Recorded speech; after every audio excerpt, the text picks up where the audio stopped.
आइए हम प्रश्नावली 2.2 कक्षा 10वीं बहुपद का प्रश्न क्रमांक 1 का तीसरा पार्ट देखने जा रहे हैं, जो कि है निम्नलिखित बहुपदों के शून्यक ज्ञात कीजिए और शून्यकों तथा गुणांकों के मध्य सत्यता की जांच कीजिए। क्लियर है? तो हमारे पास तीसरा नंबर का प्रश्न है 6x की घात 2 6x square minus 3 minus 7x। तो हम देखते हैं इसे, हम पहले इसे क्रम से जमा देते हैं। तो दिया गया वर्गीय बहुपद है, दिया गया वर्गीय बहुपद है। क्या है? 6x की घात 2 ऋण 7x और ऋण का 3। क्लियर है? अब हम मध्यपद को इस प्रकार तोड़ते हैं कि अंतिम पद 6 ऋण 3 दोनों का गुणा कितना आ जाएगा? 18। कितना आ जाएगा? 18। तो मध्यपद को तोड़ने पर भी 18 ही आना चाहिए और जोड़ने पर मध्यपद आ जाना चाहिए। तो 6x की घात 2 इसको तोड़ेंगे, ऋण का 9x धन का 2x ऋण 3। क्लियर है? ऋण का 9x और धन का 2x और यहां पर हमारे पास क्या है? ऋण 3। क्लियर है? हमने इसे व्यवस्थित लिखा, सबसे पहले बड़ी घात, फिर उसके बाद x की घात, फिर उसके बाद ऋण 3। क्लियर है? तोड़ा। अब यहां पर हमने देखा ऋण के 9x में से धन का 2x गया, ऋण का 7x वापिस है। असमान चिन्ह वाली संख्याएं हमेशा घटती है, बड़ी में से छोटी घटती है और चिन्ह बड़ी का आता है। ठीक है? यहां से ऋण 9 उठाया, यहां से 2 उठाया, तो धन का ऋण के साथ गुणा, ऋण 9 दूनी 18 और ऋण के 9x में से धन का 2x गया तो कितना बचा? ऋण का 7x। ऐसा हमारे पास ये कंडीशन फॉलो होती है कि अंतिम पदों का गुणा मध्य पदों के गुणों के बराबर आता है और मध्य पद के टुकड़ों को पुनः जोड़ने या घटाने पर मध्य पद आ जाता है। ऐसे हमें इसे तोड़ना है। क्लियर है? ठीक है? अब यहां से हम कॉमन निकालेंगे तो दोनों में हमने देखा कि 3x कॉमन है, 3x कॉमन निकाल लिया तो यहां से बचा 2x, यहां से 3x कॉमन निकला तो यहां सिर्फ 3 बचा, x पूरा कॉमन निकल गया। यहां से हम कॉमन निकालेंगे क्या?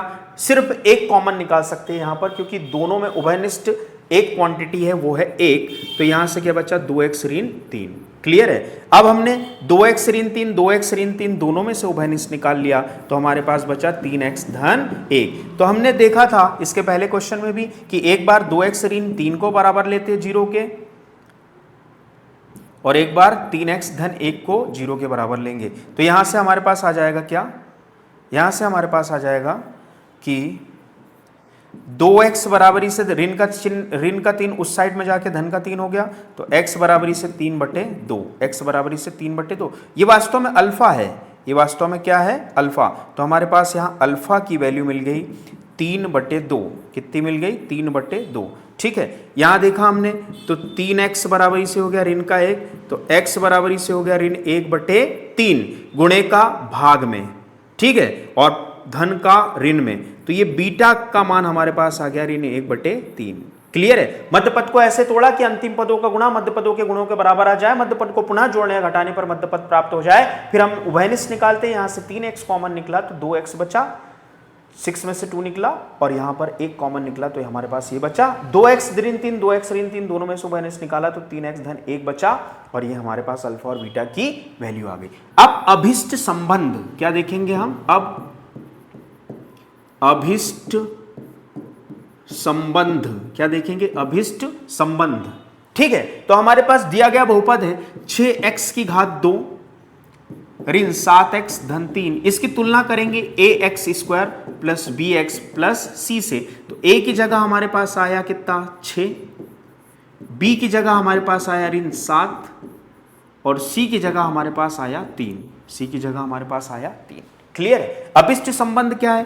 अल्फा धन बीटा बराबरी से होता है ऋण b/a। तो अल्फा की प्लेस पर हमने कितना रखा? 3/2। बीटा की जगह हमने रखा धन ऋण 1/3 और बराबरी से। क्लियर है? धन का चिन्ह सूत्र का बीटा की जगह -1/3 है, माइनस का चिन्ह ज्यों का त्यों, b की प्लेस पर हमने रखा -7। ये ऋण का चिन्ह ज्यों का त्यों है, b की जगह हमने रखा -7 और a की जगह रखा हमने 6। क्लियर है? यहां एलसीएम लेंगे, पहले 3/2 धन ऋण के साथ गुणा होके धन का गुणा ऋण के साथ हुआ तो क्या मिल गया हमें? 1/3 और ऋण ऋण धन 7/6। क्या मिल गया? 7/6। क्लियर है? देखते हैं यहां पर, जब हर में असमान संख्याएं विद्यमान हो तब दोनों का गुणा एलसीएम लिया जाता है, 2 × 3, और यहां तिर्यक गुणा, 3 तिरका 9 और बीच में ऋण का चिन्ह ज्यों का त्यों, 2 एकम 2 बराबरी से 7/6। तो क्या आ गया? 9 में से 2 गए, 7/6 बराबरी से 7/6। इस प्रकार सत्यता की जांच होती है, सत्यता की जांच होती है, और यह सत्य है। यह है क्या? सत्य है। क्लियर है? अगला देखते हैं, अल्फा गुणित बीटा बराबरी से हमारे पास है C/A। क्या है? C/A। तो यहां अल्फा की प्लेस पे हम मान रखेंगे 3/2 गुणित बीटा की जगह मान रखेंगे ऋण 1/3 और बराबरी से C की जगह मान रखेंगे 3 और A की जगह मान रखेंगे 6। क्लियर है? तो धन का ऋण के साथ गुणा ऋण आ जाएगा, 3 से 3 कट जाएगा, 3 से 3 कट जाएगा। C की जगह और A की जगह हमने मान रखा, ठीक है, ऋण 1/3। ठीक है, C की जगह हमारे पास, हाँ ऋण 3, सॉरी, C की जगह हमारे पास वैल्यू है ऋण 3। ठीक है, C की जगह हमारे पास वैल्यू ऋण 3। ये देखिए भैया, एक जरा सा हमारे पास मिस्टेक हुई कि गेम पूरा पलट जाएगा। ठीक है, C की जगह हम वैल्यू रखेंगे क्या? ऋण 3। ठीक है, C की जगह हमारे पास क्या है? ऋण 3। ठीक है, 3 से 3 कट गया, गुणे में राशियां कट जाती है, तो क्या बचा? ऋण 1/2। यहां भी 3 एकम 3, 3 दूनी 6, तो यहां से भी क्या? ऋण 1/2। ऋण से ऋण कट गया, तो क्या बचा? 1/2 बराबरी से 1/2, अर्थात दायां पक्ष बराबरी से बायां पक्ष आया। यहां भी सत्यता की जांच होती है। ये क्या है? सत्य। इस प्रकार हम शून्यकों और बहुपद के गुणांकों में संबंध स्थापित कर सकते हैं। आई होप आपको क्वेश्चन समझ में आया होगा। Thank you.